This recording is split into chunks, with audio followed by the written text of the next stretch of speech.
What up, though, and welcome to Not What I Ordered with your girl, Barb. This is the podcast where we'll go through the lies we're sold and the truths we're living.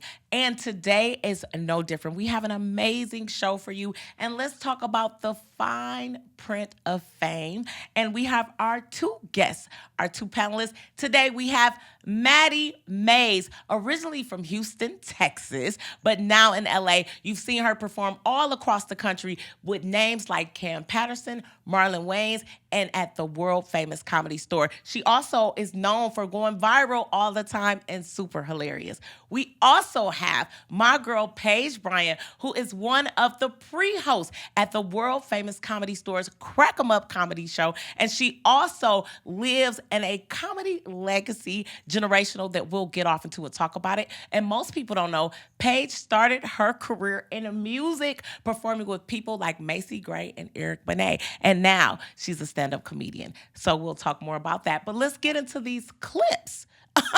Because news usually is not what I ordered, but today I ordered some comedy. Are being a bad bitch when you're autistic? Because nobody believes you. Just like, damn, just because I'm sexy don't mean I can't be on the spectrum. And every time I talk about this, there's always people like, oh, we don't believe you. We're not really on the spectrum. I'm just like, bitch, I'm functional. I built this social battery, y'all. I earned this. But when my social battery runs out, I'm going outside, I'm picking up some cool rocks, and I'm putting them in my pocket. I be clinking and clanking at the club. I be at the club, they're like, ma'am, is this a firearm? I'm like, no, it's actually a metamorphic rock. Nah, it really sucks though, because it's like, especially in places like the club, right? Yeah, girl, are you autistic too? Like, bitch, same. Hilarious. And then let's get into our next clip from Paige. I do. I have a lot of trauma. I was engaged before, which, and I like to tell people I wasn't just engaged, I was engaged, okay? Which means, like, you guys, the venue was booked. Yeah, the invitations were sent. Ladies, the dress was bought. 2 of them, because I'm disgusting. Exactly, yeah, and then he died. Oh, wait, no, I'm sorry. My therapist said it's not what you say, it's how you say it. He is dead to me. My bad. I always get that confused. It's so weird. No. He just had a wife. Which is worse, right? Yeah, we all kind of wish he died. Yeah. No, he had a wife. That's crazy. It's insane. And like the thing is, like I watch a lot of true crime, right? So I really should have seen this coming. This is on me. And the thing is, people always ask you, they're like, were there any red flags? I was like, well, she wasn't at the house, so it was really hard for me to keep track of if there was another wife, because I really could have used help, with like the laundry and the cooking and like. Hilarious, ladies. And I want to introduce you to Maddie Mays and Paige Bryan. Welcome, ladies. Maddie, super hilarious. Okay, so you talking a little bit about being on the spectrum. Yeah. Gang. Yeah. Gang. Yep. I got that. Papers, I got that. Yup. Let me ask you this, because I know a lot of times in stand-up comedy, people are like, is that true or a little exaggerated? So have you been to the club with some rocks in your pocket? Yeah.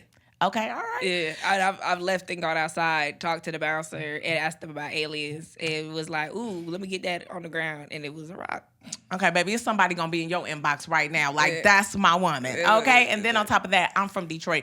So when we say rocks in our pocket at the club, we ain't talking about gravel. It's different kind of rocks. It's different kind of rock. Oh, like clear quartz. Yeah. Clear quartz. Clear quartz. A little bit of A rock is a rock. Yeah, it's a little more crystalline. Our rocks can be burnt. Moving on. Paige. So were you really engaged? I really was engaged. Yep, I really was engaged. He really did have a wife. So the trauma is real. The trauma is real. Dun. It's a whole Lifetime movie over here between really rocks in the club. Exactly. Baby, I'm ready to be worse, my deal. This episode is called The Fine Print, right? So we're talking about everything with the fine print within our industry and what's going on, right? So I want to ask you guys a question. I want to ask about the cost of success. right? So we see even with you and having someone that was married, do you feel like in order to be successful as a woman, it cost you certain things like relationships and family? Wow, that's such a good question because I actually am someone who's never really thought that. I think I'm very aware that the system is built differently for women. So I think now being single and dating, it, more times than not, a guy is going to ask me like, "Oh, do you want to have a family? Do you see yourself having a future with somebody?" And I'm like, "Yeah, sure." And they're like, "Cool, but like, are you still gonna do this?" And I'm like, "Well, you still gonna be the director of operations if you get married?" Like, why is it with women, high achieving women or ambitious women, it becomes like a either or choice? And I think just kind of like how I grew up and what I saw from my mom and my dad, I've never looked at it as a choice. It's just more so like, can you come into my fold and can you be a part of this? And if you can't, then I'm gonna be outside collecting rocks with Maddie.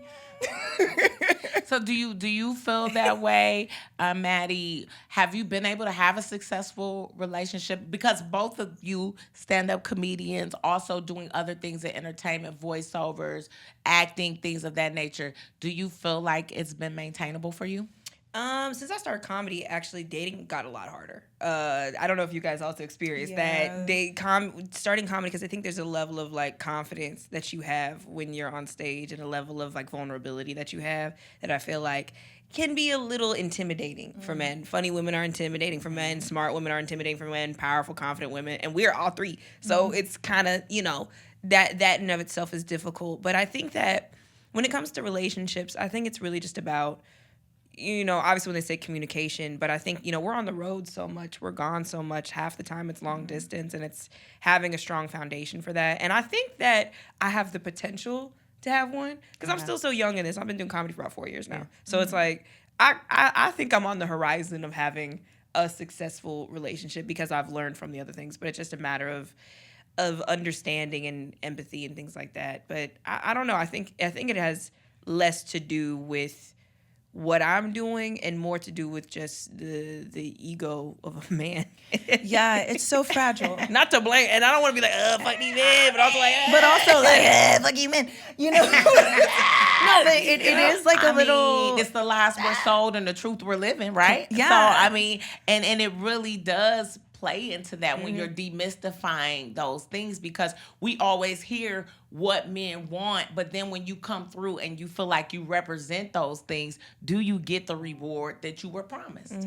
Yeah, because I cook good. I got good coochie. I do all the things. And, like, I'm smart. I mean, I clean enough. And, enough. Okay. And it's just, like, it's frustrating because it's, like, you give those things. And then on top of that, I go out and I do my job at night. And you give what you got. But also, too, I don't know, do y'all get bamboozled into relationships, too? Oh, that's a whole nother. Okay, listen, bamboozled is the word. Because I be getting bamboozled, too. Hold that thought. Hold that. I want you to hold that thought because we're going to come back to that. Have you ever seen someone pay the personal price for success? Meaning, you've seen someone that maybe lost a relationship, lost a family, disconnected with their kids or anything like that in order to be successful in this industry? From women, from a women's perspective, I think most of the women that I've been around who I've been able to have kind of like a up close and personal view of their life, who are extremely successful, are killing it, are like really figuring it out. And I think that is such a good point Maddie made. But it's really hard sometimes to find, not sometimes, it's really hard just in general, to find a man who's going to come and match that energy and not enter into this like weird then competition with you and recognize that we're still on the same team. We are still partners and not like my success is a direct threat to yours. Exactly. Yeah. So I feel like I've seen nothing but women be able to hold it down. Now, this is not going into the nitty gritty of like what that takes and what, compromises they have to make and what sacrifices they have to make. But I have seen plenty of women like buckle down and lock in and be like, this is what I want and I'm going to make it happen. They raise their kids. They show up for their kids. They show up for their husbands or their partners, and most of it I've heard is more so the kind of like the tension of like sometimes almost feeling like I can't shine as bright because then you're gonna feel like you don't shine either. Ooh, I mean, and that's so much to unpack. Yeah. But listen, we're gonna keep this conversation going. Now it's time, okay, to go to our Man on the Street segment with D-Lo on the streets, and we even have a special guest, your girl, honey. And we're asking the question of people: do you believe in pretty privilege? How do you feel about pretty privilege in the industry? Do you feel like it matters? Hell yeah, it's been mattering since Barbara Streisand, since what's the lady that had the dress that fucked the president? Monica Lewinsky. Yeah, she fucked the president too. But you talking about Marilyn Monroe? Marilyn Monroe. She the first person that fucked somebody important. Okay. You know what I mean? You can fuck the apron man, the motherfucker to bring the food, but fuck the president. Yeah. You get benefits. For me, I feel like it's low-key a con because it ain't got me out of any traffic tickets with the cops. So, I mean, what is that? I just got my lashes done and I'm batting them and you still wrote me up. So. And the same here. I'm not gonna lie, I know what I look like. It happens. Like I've heard people say shit like that about a lot of different comics. So yeah, it's a pro sometimes. I like the PR. I just want to work. You know what I'm saying? I don't know. That's good PR. Pretty privilege is definitely a thing. In our field, though, I think it's a little reverse. I think the pretty girls have to work a little harder to get the laughs. Okay. To be funny, I think you get judged first. If you walk on stage pretty thick, ass big, it's a little like, okay, bitch, what you finna do? And then if you pretty, then men, I think it takes the attention away from the funny, if that makes sense. It does. So you gotta work double hard if you pretty in comedy. Okay. Shout out to everybody with D-Lo on the streets. Let me ask you ladies a question. Do you feel like there's a such thing as pretty privilege? Yes. Okay, Maddie, what is it? Tell me a little more. Pretty is 100% a thing. It's 100% a thing. When you're pretty, you're a bad bitch. You could like when she was talking about not getting out of parking ticket. I got out of all the parking tickets. It's real. You just gotta act like a dumb bitch, and they're like, oh my god, like I just came back, got out of college, and I just had to change my Is plates. that pretty privilege or dumb bitch privilege? No. It's pretty, but they don't want pretty bitches to be smart. They don't want us to. You gotta lean in. It's not what I ordered. A lot of times is what you may hear. The thing is that. Or let me say what you may hear. What's really the actions are showing, even though that's not what we're hearing. So let me clarify that. Well, because I think pretty privilege is 100% a thing. Mm-hmm. Colorism is 100% a thing. Mm-hmm. All of these things are very, very much real. I think that is something that a lot of us benefit from and don't realize that we benefit from. And when you do realize you benefit from it, a lot of people abuse the system. However, when it comes to comedy, pretty privilege is the one place that shit does not work unless you're fucking funny. Can I cuss? Hilarious. Unless you're freaking hilarious. You have to be so funny because if you are pretty, they will assume you're not funny. Absolutely. Mm-hmm. And then you get up there and you are funny and then they're like, here's all the opportunities. And that's just how it goes. But you actually have to be ready. You have to be ready faster because of that. And I'll agree with that in that you're right. You come up, and it's been times where I know when I first started, I even wanted to tone it down. You know what I mean? I like to dress up. I grew up as a tomboy most of my life. Mm-hmm. So when I got a little older and I started playing with makeup, I did not grow up that way. You know what I mean? I was raised by people that just got out of prison. So we was thinking about stuff different. People just got out of prison. My mama used lipstick. One red lipstick was the lipstick, the blush, Listen, it was everything. You was making that shit in the she kitchen. Was up in there like, shit, why go buy L'Oreal? I know how to make it. You had the Vaseline and Kool-Aid packets in the kitchen. For real. That's how I knew how to look better. But it's like a great lip stain. It will stay on all day. For real. I knew how to get it together after somebody bust my ass or something. But other than that. But the point being that, so when I first started comedy, it was like, and I could see the reception sometimes that I would get. And it really took me getting stronger and saying, I'm comfortable wearing these type of clothes. I have to be comfortable being myself. But you're judged so hard to the point where every single time I get on stage, I feel like I have to kill it, dog walk it. Like, I can't have a mediocre night because my mediocre night is going to be judged as a bomb versus somebody else who mediocre night, they like, oh, they killed it, but not for me. Do you feel that way, Paige? I mean, I feel pretty privilege is definitely a thing, but I think everybody's experience with pretty privilege is different. So I think, you know, like you said, colorism is a thing, but somebody's experience with colorism may not be identical to someone else's. Not necessarily everybody light-skinned is having the same experience. Not everyone dark-skinned is having the same experience. And so for me, I feel like I definitely was on the side of like, what I look like has never gotten me out of tickets, has never gotten like, I wouldn't say that I've been aware of it like opening a door for me, but it's also not something I'm like leading with and using it to open a door. And I agree with you. I feel like with comedy, coming from music, it's interesting because like with music, kind of the expectation is you want people to sound good and look good. It's like kind of covering all the senses at once. And comedy is really just about like, are you funny?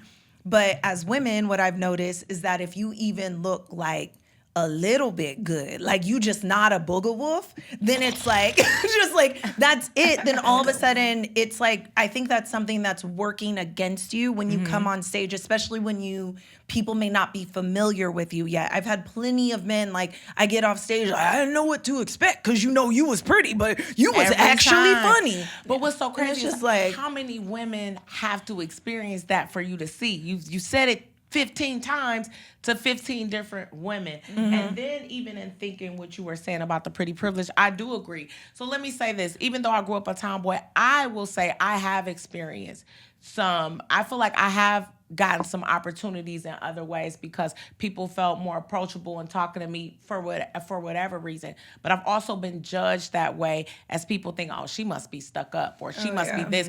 And then I hear it over and over, you're so down to earth. I said, well, I'm glad my parents ain't let me know I was looking like nothing.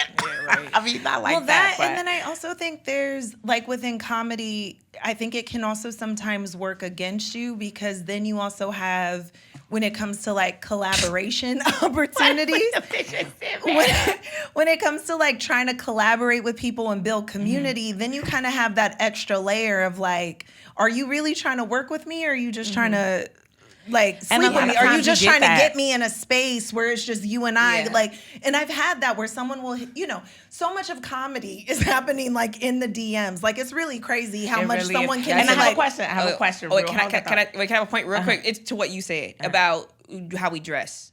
One thing I want to say is I think if you are a female comic starting out and you especially are a pretty bitch, dress down not because you don't want the attention, it's so you can learn how to do this shit in peace. And I say that, and I only say that because when we all go through that same thing. We start cute, we dress down, we learn how to write a joke, we learn how to get good. Once you feel confident enough where you can step the fuck out and kill, do what you got to do. But I say that only because it levels it out so you know if you're actually funny or not. I can agree with that to some extent. I'm not saying all the way down, but maybe not as up. But this is my next question. Do you have to be over-sexualized to compete in that case? So once you're funny, once they know you're cute, is there pressure from women in this industry to be over-sexualized?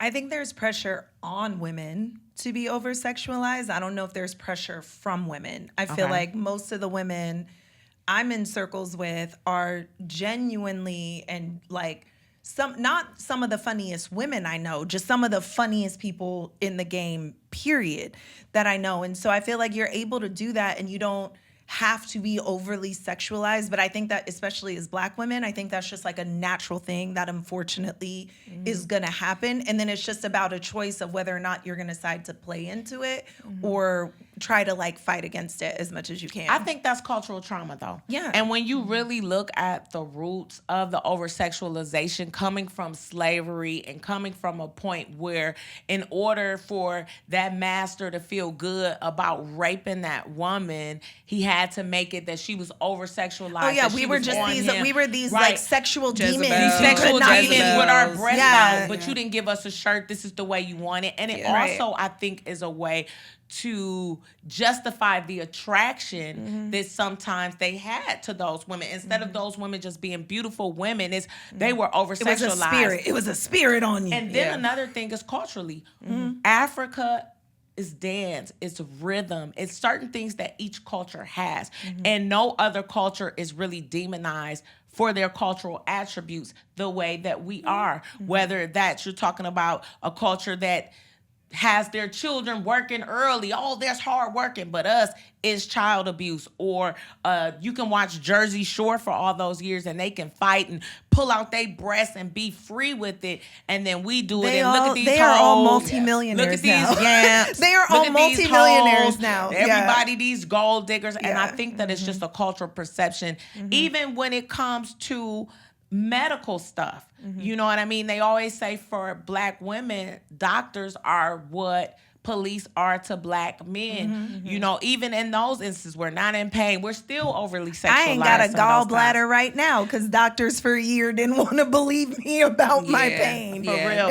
And kept trying to tell me, like, just eat less red meat. Bitch, I am pescatarian. Now, let me ask you this real quick. Last topic on this particular subject is that, do you think there's a difference in different cultures in over-sexualization? For instance, we have a lot of our counterparts in stand-up comedy. They can go up and it could be dirty and nasty and raunchy, and that's okay. That's artistic. But we go up there and then it's somebody in the corner like, hey, so what's up with that? Do you feel that there's some bias there with that? Yeah, for sure. I mean, that's the thing is, like, you know, if we look at just historically, right? We look at the white woman in America. That's the fucking bunny, weak lady. We have to protect her. We have to delicate, you know. Same thing when you look at Asian women. It's just like they're, you know, submissive. They're this stereotypical. And a lot of them aren't. You look at somebody like Ali Wong, who is so raunchy, who is so nasty. Japanese women beat their men. And they're in therapy for that. And that's a cultural thing. I mean, I've heard that. I ain't gonna say that. But I mean, I ain't gonna disagree at the same time.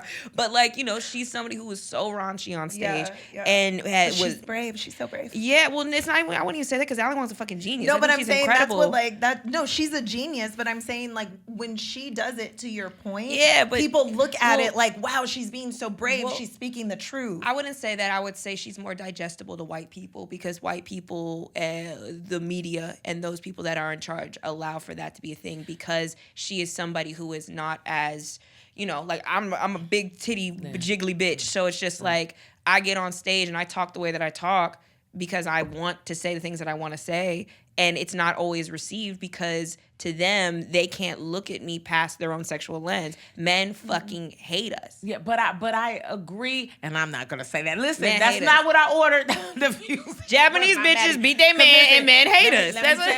That's what we're walking away with today. Because you know they gonna turn this podcast into one of them. So let me tell you, the black woman. Anyway, they gonna put this on Joe Budden. Yeah. Oh God. God. Let me, oh my God, I think I messed up my lipstick too. So if it is messed up, just act like it's still perfect. Okay. Now, that's so much to unpack.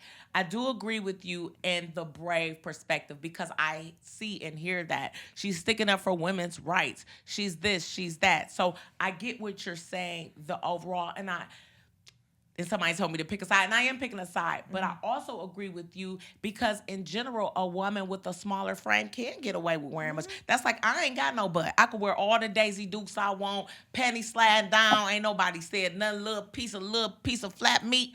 But a big booty girl wear that same, and they'll be like, oh my God, you know. So it's truth to that, that body types do matter, and that I think that other ethnicities do get away with things. And I'm not going to say get away with it because I'm sure there are people who criticize them, but the criticism is not as harsh. So, boom, I love that. Listen, it's not what I ordered. The podcast where we're talking about the lies we're told and the truth we're living. I'm your girl, T. Barb. We got Maddie Mays and Paige Bryan here.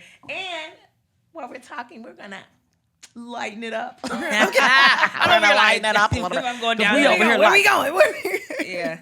We're gonna lighten it up.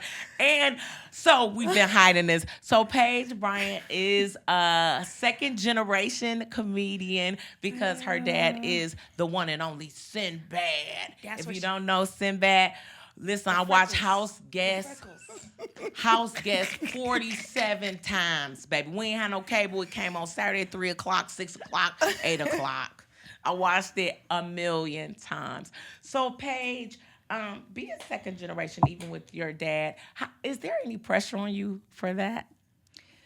Not from him. Okay. No. I think, like you mentioned it at the top, me doing stand-up is actually a very, that was a pivot for me in life. This is not something that I thought I would end up doing. I did music. That's what I wanted to do. I acted.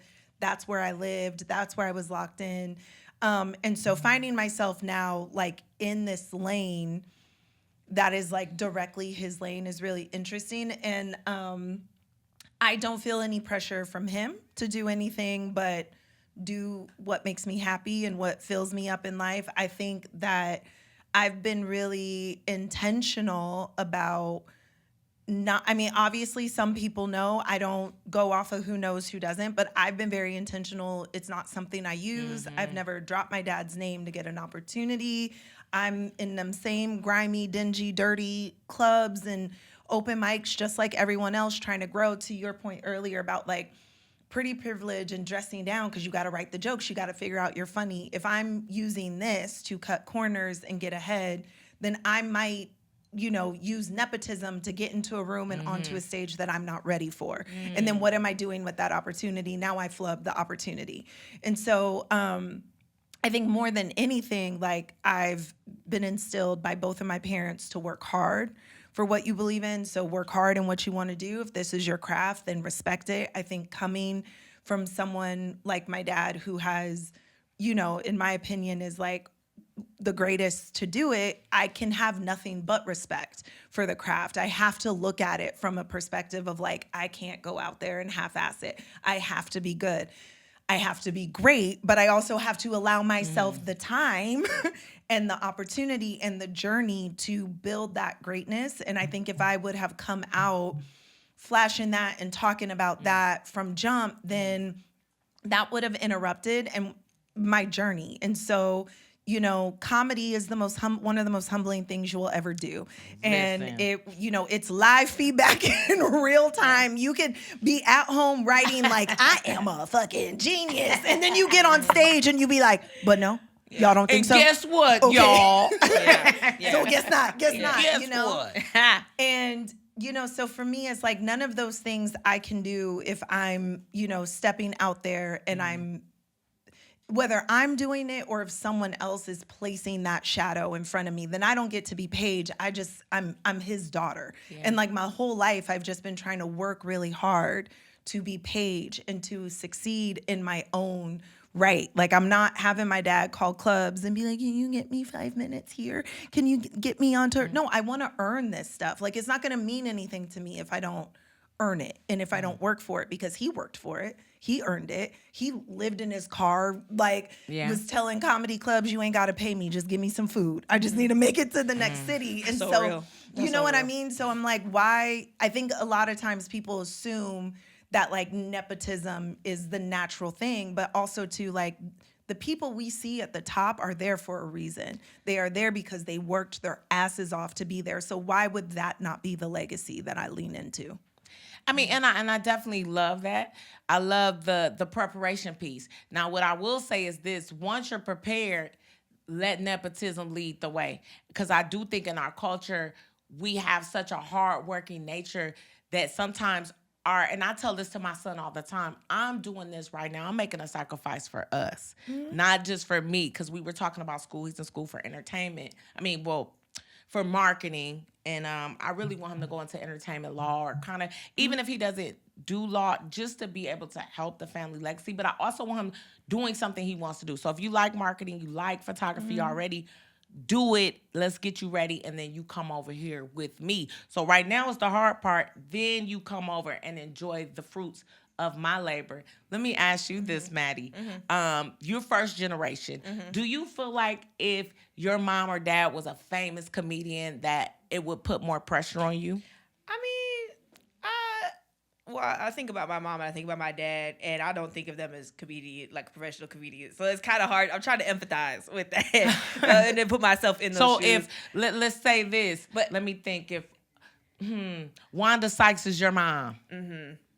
Ooh, I mean, yeah, of course. I mean, there's like a huge legacy, but at the same time, too, it's like I want my kids to benefit from nepotism. I want them to, because the thing is that generational wealth, especially within the Black community, is something that has been stifled for generations. It's been stopped. When you look at Black Wall Street, look at all of these different things that have been built up, and they always nip it in the bud. And I think that it's important to be able to create these lifelong and other lives to build these, legacies. I think it's important. If my mom was Wanda Sykes, we definitely, let me photo me with Wanda Sykes. Oh no! Oh my God, that'd be hilarious. Listen, we're editing that my mama. in. Yeah, my last name. But we're gonna put the hair on you. We're gonna put the Wanda hair on you. Let's sleep back. I had it last week. Oh, you had the I wear my Wanda. Proud. Wear my Wanda is hilarious. But I mean, I of course there's pressure on that. Of course there is. I mean, there's pressure from our parents in regular things. You know what I mean? There's pressure from parents to be this. I mean, you look at kids that are, their parents are immigrants. There's pressure on them to become doctors. There's pressure on them to become, like you always want your child to be better than what you were and achieve some type of thing that that you weren't able to achieve, because that's why you have kids. You have kids because you want to, I mean, some people had kids because they was doing it. That's true. Some people have kids because they was like, oopsie. That's what I'm saying. See, I'm an intentional bitch. I'm a oopsie bitch. I'd have been had a kid. That kid would be 2 years old. No playing. Okay. And so getting it both ways, I just think that it's just a good conversation to have, even with our kids early on, and even with our parents. And one thing I will say about having parents in the arts, me being a parent in the arts, and once again, I was first generation so many things. I was first generation college graduate. I was actually the first generation in 3 not to go to prison. So my grandparents, I've only seen my grandmother in a mental health institution ever in my life. She went when my mom was 2. And then, I think about my dad's mom being in prison, my dad being in prison. It's just a lot of institutionalization in that lineage, and being able to break that. And now really putting a lot of pressure on my son to be second generation college graduate, whether he wants to or not, just to kind of change the trajectory. So it's just a good conversation to have about what we want for our kids, and our kids continuing the legacy. And I think what's interesting too is, like, from the nepotism side, like, yeah, I do believe in the Black community. We have to really let go of this chokehold of nepotism. I think we really have to stop, acting like what is the point of us working hard if we are not going to then create an easier, not easy, but easier path for our kids? Meaning, if there are some things that the next generation don't have to fight through and struggle through, why would we not want that? And speaking of, I don't want to cut you, Paige, but I want you to share this story, right? Okay. Because let's talk about a time when nepotism helped you in a ghetto way. So Paige was stuck in Miami with DMX. Oh, she has the most interesting DMX story ever. Can you give us just a small version of the time that your dad, Sinbad, saved you from DMX? And you still got eardrums. Exclusive, not what I ordered story. Boom. We got to have it. How do I tell this in a very short... oh, my God. Okay, yeah. So I was 18 years old, freshman year of college. Me and my 2 best friends, we decided to do spring break in Miami. One of my best friends, she was going to school in Miami, so that's how we ended up out there. And, it was cute. My dad, got us a cute little hotel. We was 18. We was just we gonna be at the beach. Celebrity kids. And see, not even, they're not celebrity kids. I mean, you're not thinking that, but I'm thinking when you said my dad got us a suite, I'm like, suite. I did not suite. I said hotel room. That alone. It was a suite. It wasn't a suite. Yeah, that's pretty cool. It wasn't a suite. But, yeah, so, we were just trying to, have fun, be by the beach. We were supposed to be there, I think, a week, 2 days into the trip. We ended up crossing paths with DMX because he was staying at the same hotel, and he was attracted to one of my friends, and he literally was like, you got some sexy ass legs. And I was like, we gotta run. We gotta run. And so, and that's not what happened. Instead, next was like 3 days of like the craziest experience of my life. We was in clubs with him where he was like deciding, like he had decided I was a cock blocker, so he wouldn't let me. I couldn't sit with my friend inside the VIP because he was mad at me because I wasn't participating enough in the thirsty activities. Bro, like, I'm 18 years old. This is I crazy. was like, I am 18. This is ridiculous. We ended up, then he like, we doing high speed chases in my friend's electric blue PT Cruiser because my friend is like getting in the car with him from the studio and he's like, catch us if you can, and then driving. Absolute insanity. And we're trying to be like, you don't leave your girl behind. You don't leave someone behind. But after a few days, I was like, this is crazy. I got to leave her behind. I can't do this. I can't do this anymore. It's like Zola. They left the girl with DMX. She chose. People make their own decisions. She made her choices. And so this is early IG baddie activity. Oh my gosh. Yeah. No IG yet. That's what I'm saying. No IG yet. And so we're at the hotel. I think it's like our last night there. She comes to the hotel. We haven't seen her all day. She's like, I'm gonna take a shower and I'm gonna go to the studio with X, because we're all singers trying to do whatever. She's like, I'm gonna go to the studio with X, and I'm like, I don't think that's a good idea. And she's like, you didn't tell me what to do. You're not my mom. I said, you know what, boo? Go off. Next thing you know, we get a knock at the door, and it's DMX and like 10 of his posse at the hotel room. Oh no. And I'm like, oh no, y'all gotta wait for her. Y'all gotta wait for her downstairs. Y'all can't. And then just came in the room, bum rushing into the room. She's in the shower. It's me and my other friend. We are 18 years old. At some point, we've run into Chris Brown, who wasn't even Chris Brown yet. And we were like, we wish you the best of luck, little one. And so like, he was like, thank you. Thank you. No, he did. He like sang and danced for us for like 2 hours. It was crazy. That's so funny. And so like, we are in the hotel room now, and he like sits on one of the beds, and he's got these dog tags on for every single one of his pit bulls that has died. And he's sitting there, and he like, he like, you not like these other ones, I could tell. Like, he trying to now speak life into me. So like, when he died and everybody was like, I remember when DMX prayed for me. I was like, yeah, he prayed for me too. And then 22 seconds later, he pulled a gun on me and told me he had, like, because I told him I thought we were connecting. And I was like, oh my God, I'm so sorry to hear about your dogs. I'm so sorry about that. I too grew up with pit bulls. We bonded. Yeah. And I said, it's so sad. Can you leave now? And then he got mad and he was like, you being disrespectful. I ain't been nothing but nice to you. Pulled a gun on me in a hotel room and was like, like talking crazy. And then I just was like, he's like, I could shoot you right now. And I was like, well, then everybody gonna be out here trying to find Sinbad's daughter. Oh. Nigga put his gun down with the quickness and said, who your daddy? And it was like, Sinbad. And he go, man, that's a real nigga right there. That's a real, everybody, let's go downstairs. Let's go downstairs. And I literally called my dad and said, who are you? Who are you and what life have you lived? Also, come get me.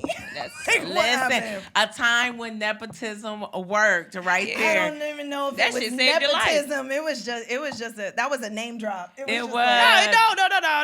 That's nepotism and it worked. That shit saved your life. I feel like, well, I guess, yeah. Okay, I said hood nepotism. Nah, listen. Because if you was just a random bitch, I don't give a fuck who your dad is. You probably would have got drugged. Yeah, and this was before camera phones, so people was doing all type of stuff. Matter of fact, Maddie, give me your best DMX in the hotel room impersonation.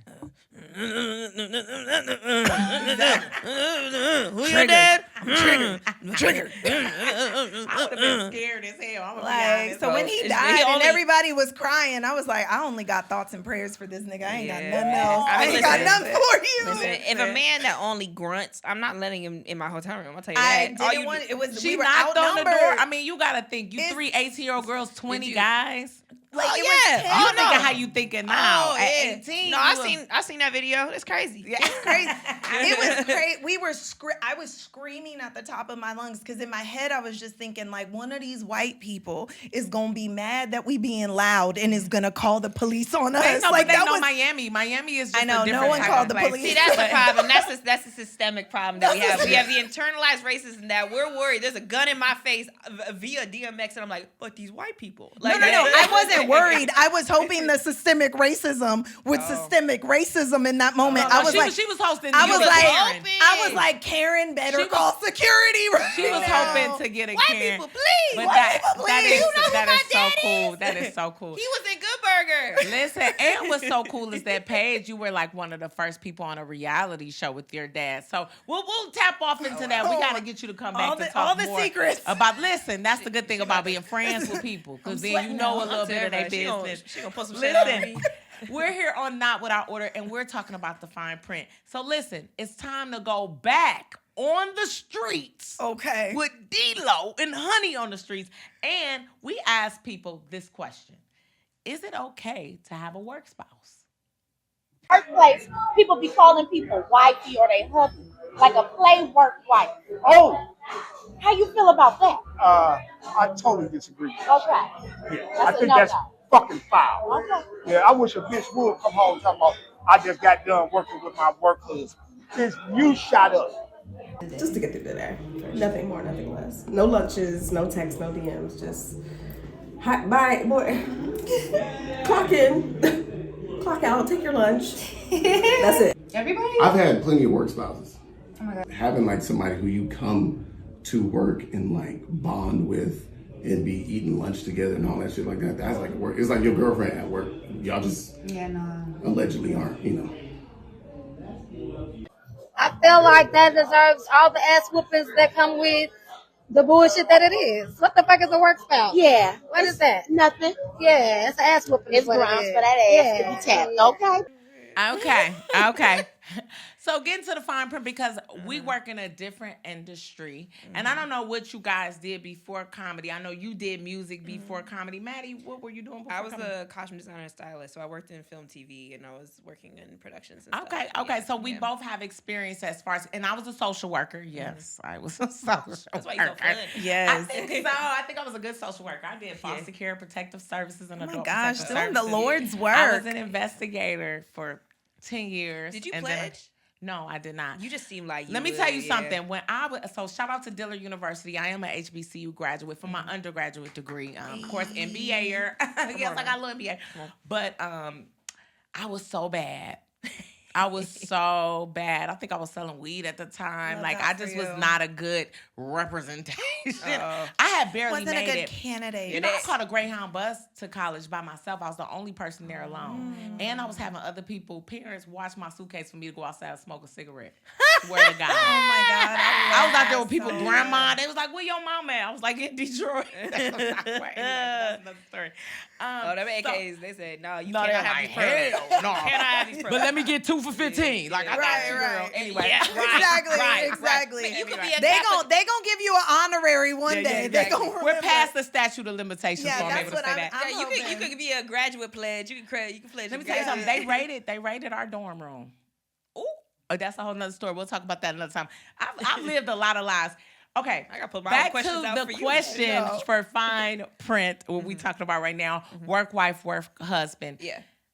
Do you believe in that? Have you had one? Let's start, Maddie. I mean, like, yeah, you be flirty and shit at work, whatever. You have, like, you know. But the thing is that I don't know if I'm in a relationship, I keep it pretty. You know, I'm not gonna you know, because if I'm got somebody at home, like, you know what I'm saying. But you can like joke around, be like, oh, you my work husband, da da da da da, and you like, you know. But like I said, you don't do the lunches, you don't do the texting, you don't do none of that stuff. But like, I will say when I'm single, 100%.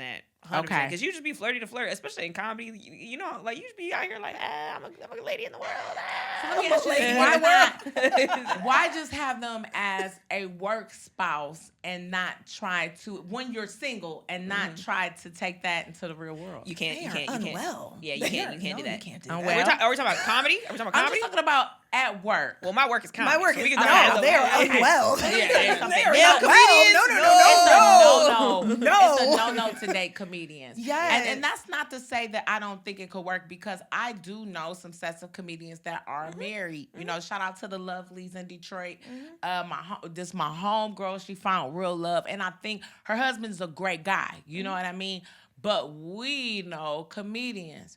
We're around them all the time. They cheat. They first off cheat. They all hoes. Like either they married or they a hoe. Yeah, let's just be honest. It's both. They married and they a hoe. I mean, and it's very uncomfortable for a situation. So let me ask you this: have you anybody ever actually had a work husband?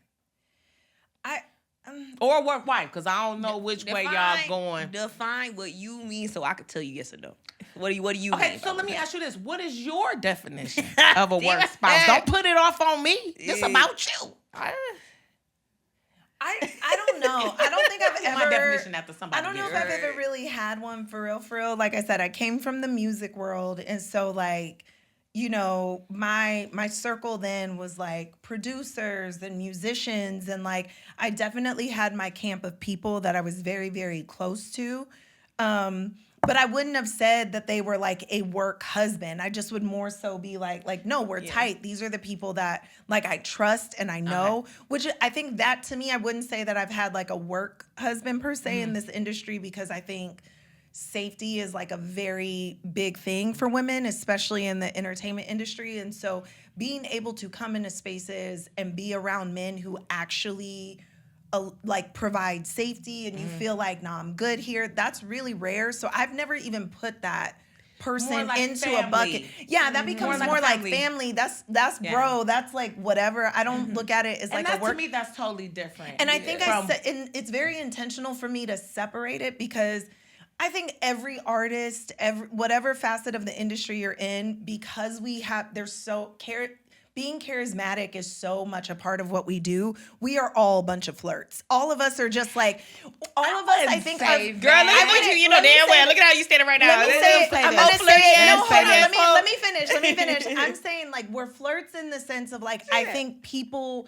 interpret just how we interact and how easily we can communicate and we can show up in conversations and assume you're flirting when I was like, we were just having a conversation and I will never remember this. This will never. Smiling. I just realized I'm a smiler, so people think that like I'm sending signals because I'm smiling, but like I actually feel, well, I don't know, but I feel like in comedy especially, like I'm very much like I'm building a lot more of my community with like the women in comedy more so than men. Not saying that like there aren't men I'm close to, but I have like 2-3 guys that I'm super so close Paige, to. that's a no. I just feel like for me, it's just a because no. I don't want to, because I just had too many of those situations where like the lines get blurred. I think we're cool, and all of a sudden you showing up and you like, so you know you gonna give me, we gonna happen. Because I grew up around a lot of men, a lot of guys, and it wasn't a kicking it situation. I thought I was still, doing all the things that they were doing, so I never really thought about it like that. And the guys that I dated were the guys that I dated. Now, when I was a social worker, a lot of work husband, work wife activity. It's a heavily female dominated industry, so the few men there, people tend to cater to them. So I didn't, but I saw a lot of that. But I have had what I would consider a work husband. And I have a point to that. It's a high stress environment. High stress environment. But the work husband, like you said, for me, the definition is you come in, maybe you cater to me a little more, you buy me something to eat, maybe every once in a while I buy you something, maybe we used to go in the field together or we kicked it. And then I've also had a work situation where to me I felt it was inappropriate and made me uncomfortable, but it started more as a bro, and then as you're there you're seeing people keep men from you, or you're like, hey, who is that? And they like, hell.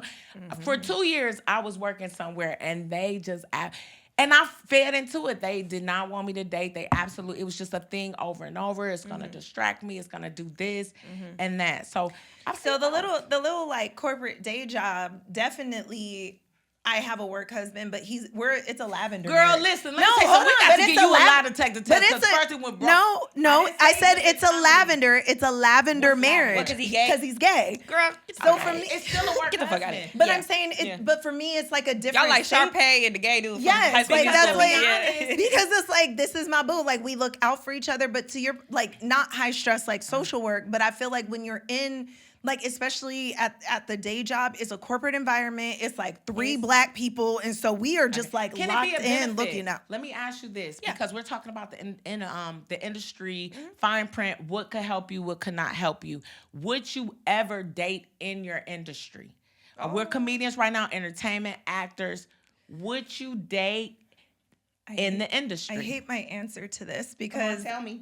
I actually, despite my better judgment, I actually low-key would prefer to date in the industry. Okay. Doesn't mean it has to be not a comedian, but like if you're a producer, director, actor, something, I think there's something about the arts and entertainment is such like a specific world. And what, we kind of touched on at the beginning of just like, you're working late nights, you're gone all the time, you're doing all these things. And it's really hard to get someone not in that world to understand it. Even as much as they want to be like, no, I get it. Go chase your dreams, boo. But when I've been on the road now for 6 weeks and you haven't seen me and you're like, when are you coming home? I'm chasing the money. That's what I'm doing. And so I feel like there is something I desire about being able to have a partner who gets it and who can understand not just the industry, but also just like the mental and the spiritual, the lifestyle, and everything the encouragement. That like you're dealing with and navigating all the time. So I do actually, if like in an ideal world, I would prefer to be with someone in the industry, but we're just all so you're unwell. open to it. Yeah. Maddie, have you ever dated anybody in the industry? You know damn well I have. I don't know. Listen, I ain't trying Name to feel honesty. So let me tell you. So who have you dated in the industry? No, we're not. You the one gonna say damn well. No. This is because you're my friend, T-Barb. No, but that's why I said, listen, if you want to say it, I'll let you say it. No, I will not. But how was that experience for you? Because you hear a lot of women say, I want this high profile, or even guys, I want this high profile man or woman making this money with all of this clout. Yeah. But what is the reality of dating that person? The thing is I'm a little talented, little shiny, little star bitch myself. So it's like I only date generational talents. That's what my friend said. He goes, you only date generational talents. I'm like, yeah, I can't run. They like me, they love me. No, but the thing is that I will never date a male comedian again. Never. I'll never, ever, ever, ever date a male comedian again. And why? Because the problem is it's not about, I need the space to be able to be myself and do what I do without any form of judgment or any form of, because the thing is that like you don't think at first, you're not going to be competitive. It's not going to be like that. You think the boundaries are there.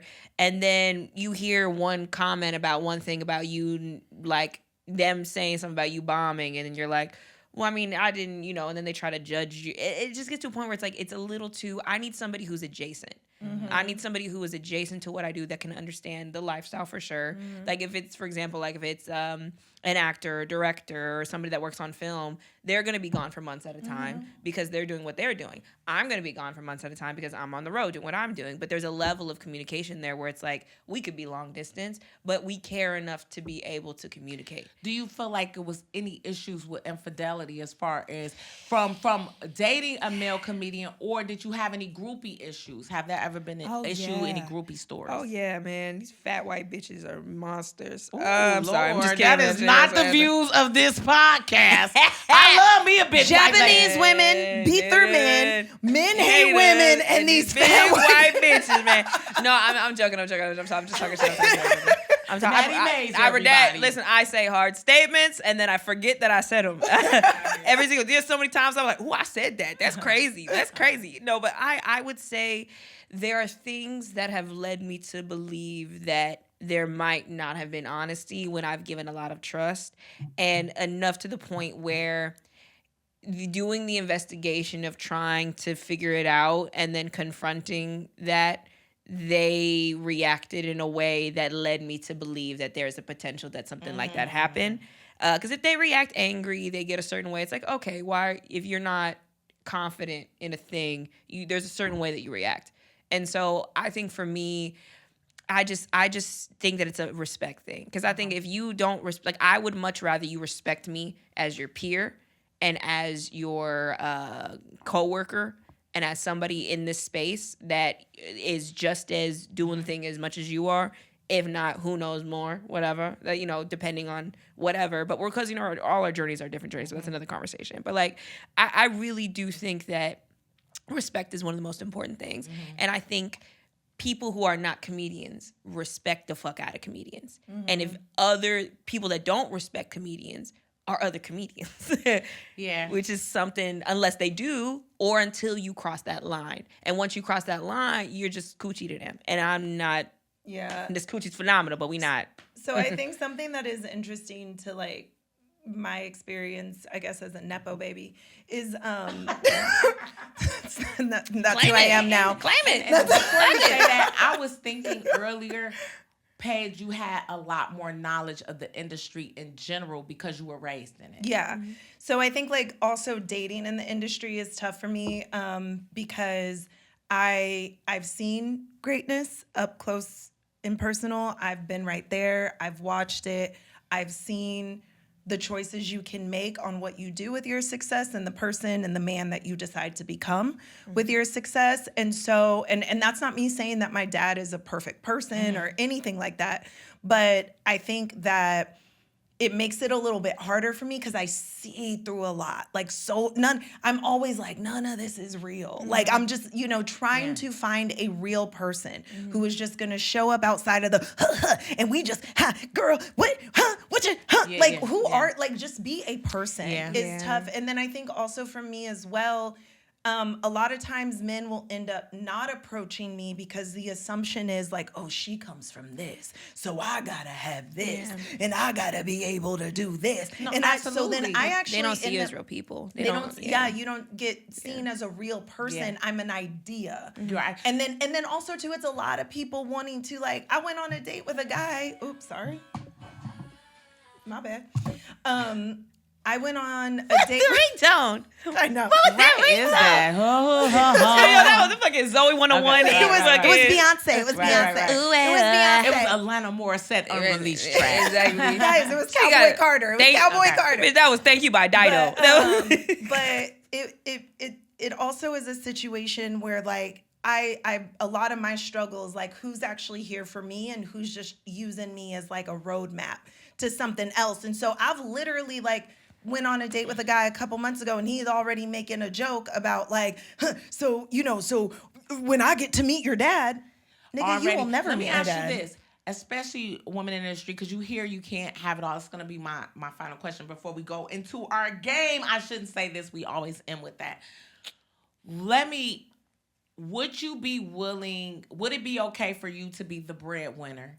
And would you be willing to have a spouse, be willing to take care of that spouse, just like a lot of men take care of their wives? Yeah. I think I'm fine with that. I have zero issue making more money than I pause because I'm every relationship I've been in, I've had more money than the men that I've been in. We were talking about that. That's a whole nother issue. Yeah, I've never had that before. Me either. So that's also. No. Let me not say that. I've made more, but not in general. So I actually come on. I've dealt with a lot of kind of the bitch assness of well, she got it. So you good. So a lot of times what's end up happening is men then don't look at me as oh, I want to take care of her. I want to do this. It's almost like a putting me in my place. You got to humble me. You got to make sure. That's a Los Angeles thing too.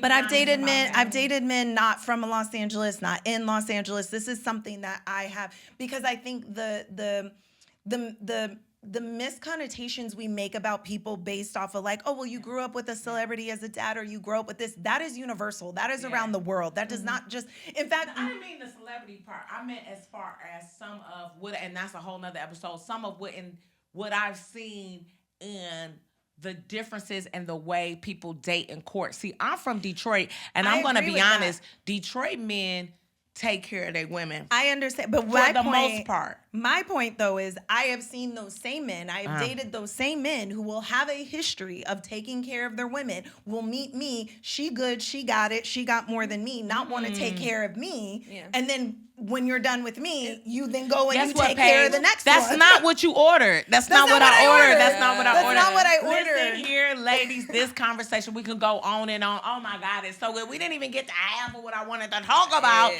And it's already time for I Shouldn't Say This, okay? I Shouldn't Say This is the game where I'm going to allow you guys to say something that you really want to say, but you normally should not say. And it could be anything that you want. Like okay? some slurs. Whatever. Okay, here you go, Maddie. This is your Maddie's moment. trying to get us canceled and we a new podcast. Okay, I'm having a good time. Maddie. Okay. And we'll start with you, Paige. I shouldn't say this. Oh, God, I wasn't ready for this. Okay, I shouldn't say this, but Japanese people beat Japanese women beat their men. No, I shouldn't say this, but I believe that right now in the world, a lot of women are going to therapy because they actually want to heal, and I think men are going to therapy because they're just trying to up their manipulation. Woo, Maddie Mays, the controversial Maddie Mays. Am I supposed to say my hot take? I shouldn't say this. I was supposed to respond to that. I'm over here thinking about, the last question. Okay. What's my hot take? What's my hot take? I've got nothing now. Yeah, give me a word. You gotta give me something. I shouldn't say this, but I'm getting political in my head. come on with it. Okay, all right, we're gonna do that. We gonna do that? You wanna let me do Let's that? go. Okay. All right. Fine. We're worried about the wrong things right now when we should be focused on the current war at hand, and a lot of the distractions are being taken place, and a lot of seeds are being planted that are distracting us from the current thing going at hand. Capitalism is bad. I think it has ruined a lot of communities and things. I think that what else do I want to say? We men hate us. I don't know. I don't know what to say. I think you also, said a fuck lot. the turtles. I mean, I feel like fuck the turtles. I feel like that was a lot. Fuck the turtles is also something I want to say. I'm tired of using plastic straws. I'm tired of paper straws. I don't want no more paper in my mouth. I just think that there are a lot of things going on right now, and we are all distracted because we've been dealing with so much, from shootings to wars to collapse, economic collapse, gas prices, grocery prices, and all of these things going on. We have way too much of those things going on that our brains, we're suffering almost like PTSD collectively as a society, that we start forgetting what is going on. We start forgetting the extremities of what are happening in front of us instead of taking the time to really process those things, because a new thing happens all the time. And that, I think, is a result of the government. But well, that's like an intentional design of the government. Here we go. I should say this. Give me, ladies, it has been a pleasure. Let them know, because I got to wrap it up. Let them know how they can follow you and what you have coming up next. I mean, I guess depending on when this airs, I don't know when this is gonna air, but you can just follow give it me. A little minute. Yeah, you can give it a little minute. Okay, so you can follow me at Paige Bryan Official, PAIGE BRYAN Official, and any and everything that I have coming up, you can honestly find there. Same. You can find me on Instagram at Maddie Mays, MADDIMAYS. You can find me there. All of my show dates and stuff, they were shows, and if you can see me, link in my bio. If dates wise, I'm just gonna plug them real quick just in case. April 29th, I'll be at Mic Drop Mania in Chandler, Arizona.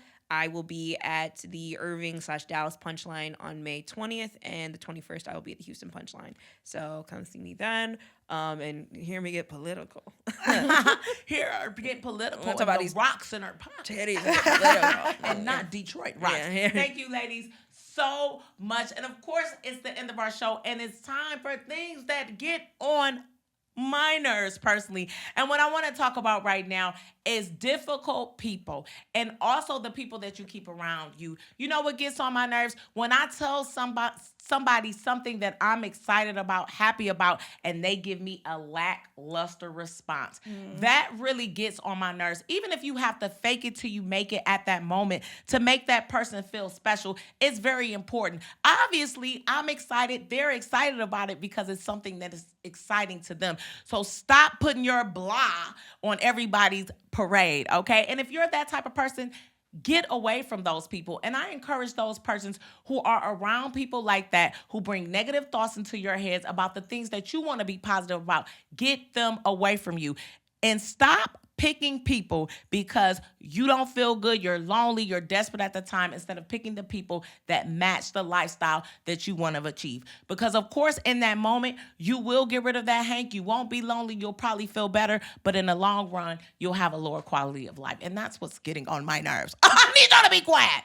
Of course, it's your girl, T Barb. You can always find me on my website, tbarbisfunny.com. If you go there, you can see everything, all my shows on Tubi, all my articles. You can watch my TED Talk and more. That's tbarbisfunny.com. And until next time, it's not what I ordered. And make sure that you go follow us on all platforms. And any of the questions that you want to answer at home, go drop us some comments and maybe we'll read them on an upcoming show. We'll see you next time.